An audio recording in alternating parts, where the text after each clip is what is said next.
Good morning, I'm in the kitchen again and today I'm working with sun-dried tomatoes. I know they don't look terribly appetising, but let's take a closer look and talk a little bit about them. So sun-dried tomatoes are exactly that. They are usually large plum tomatoes that have been treated, I think, with salt and then left in the sun to dry for a number of days. I believe there are some brands that do sell oven-dried, sun-dried tomatoes, but I believe these are actually sun-dried. And you can buy them either like this in a bag, so they're dry, or you can buy them preserved in olive oil, so they'll be a little bit more hydrated. But these ones are slightly cheaper to purchase in larger amounts. And the first thing we need to do is we need to rehydrate them with some warm water from the kettle.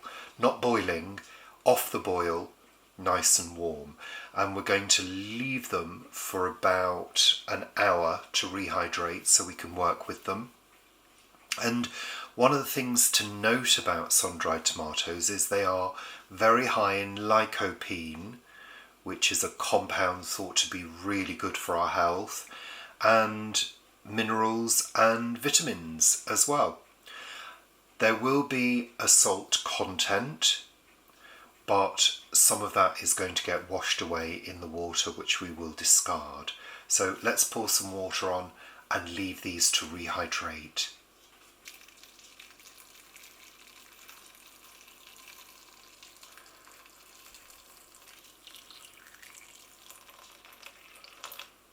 Just enough water to cover them.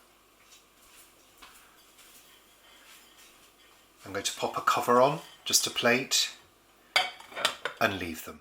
So it's been an hour and the sun-dried tomatoes are now feeling very soft.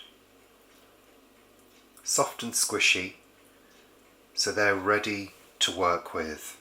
Okay, so to make the sun-dried tomato pesto, the ingredients are 2 cups of rehydrated sun-dried tomatoes, 1 cup of walnuts. I've got a cup of nutritional yeast flakes, because very often in pesto cheese is used, we're not using cheese. I've got an array of fresh herbs, so I've got some sage, some rosemary, some oregano and some basil. I've got a cup of olive oil, good olive oil, extra virgin, and I've got the equivalent of a bulb of fresh garlic from the plot and some salt and pepper. For the first step, I'm toasting the walnuts.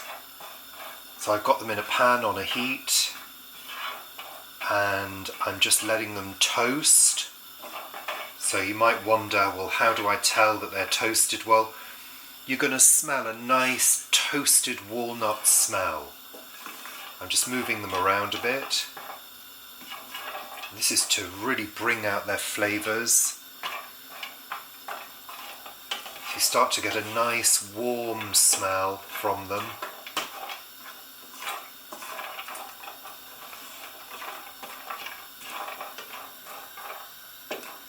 Okay, that will do.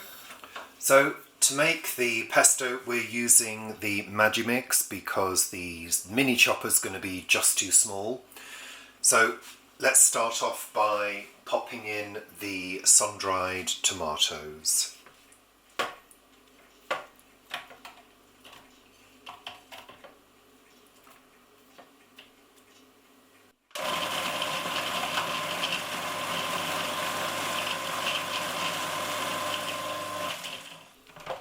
Going in with our spatula just to knock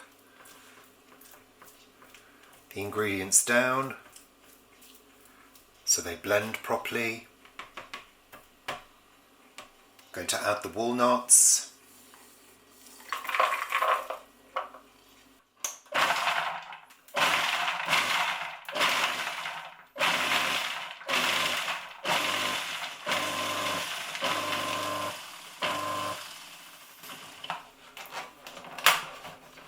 Again, knock the ingredients down to distribute them evenly so they blend properly. That will need another blend. I'm pulsing this time.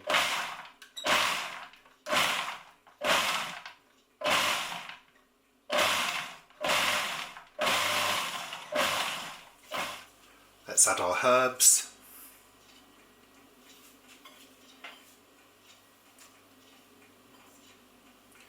And the garlic. And the nooch. We're going to give that a pulse.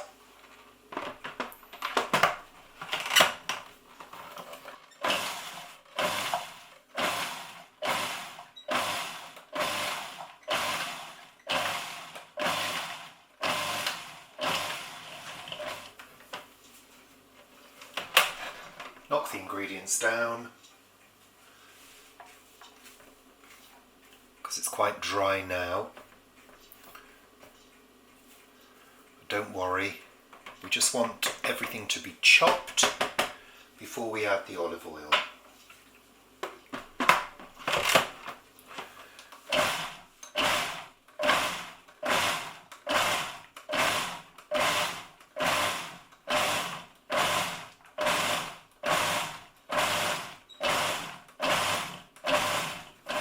That's good.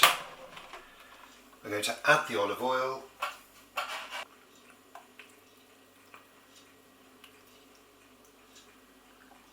Let's make sure we get all of that olive oil.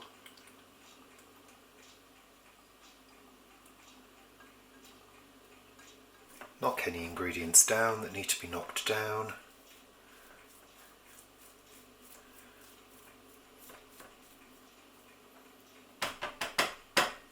We're going to add our seasoning. So I'm adding about, I don't know, half a teaspoon of rock salt and a good grind of black pepper.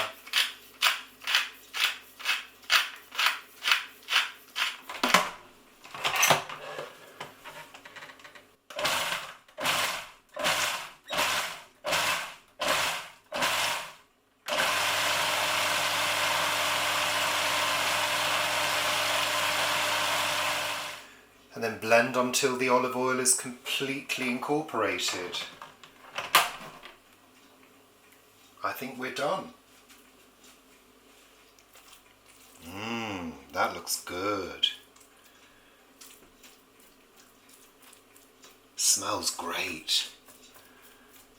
Make sure all the ingredients are knocked right down. It looks just perfect. So there we have our finished product, looking very beautifully coloured and very thick. If you wanted to slacken it off a little bit with a little more oil, you could do. In fact, I might even do that myself, but it's flecked with green herbs. It has some texture to it. That's perfect for adding to a pasta dish or simply stirring through pasta or adding to a recipe. Absolutely lovely. The way I would use it would be I would probably put it into a small pan and give it a heat through before adding it to cooked pasta, or use it as an ingredient if you're adding extra oomph to a sauce or a chili, something like that. If you really want that intense tomatoey flavour, it's perfect. So there we have it. I'm going to add just a little bit more olive oil, just a dash. I'm just going to stir that through just to slacken it off slightly, and then it can be kept in the fridge in a container, and I would say it'll keep probably in the fridge for a good week. I mean, there's absolutely no reason why you couldn't freeze it. Don't see any reason why not. But there we are, fresh sun-dried tomato pesto with walnuts. And remember, you can change the ingredients if you want to. If you don't want to use nuts, you could use seeds. Pumpkin seeds or sunflower seeds would be a great alternative to walnuts. So there you go. Enjoy.